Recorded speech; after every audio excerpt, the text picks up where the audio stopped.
காஞ்சி மகா சுவாமிகள் அருளிய தெய்வத்தின் குரல் பாகம் 3 பகுதி 90.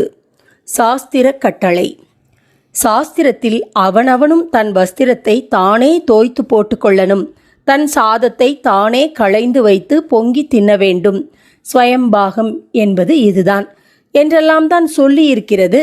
கந்தையானாலும் கசக்கி கட்டு என்கிறபோது கட்டிக்கொள்வது மட்டும் இவன் என்றில்லை, கசக்க வேண்டியவனும் இவன்தான். அம்மாவையோ வேறு யாரையோ கசக்கும்படி பண்ணி மனசும் கசக்கும்படி பண்ணி நீ கட்டிக்கொள் என்று இல்லை.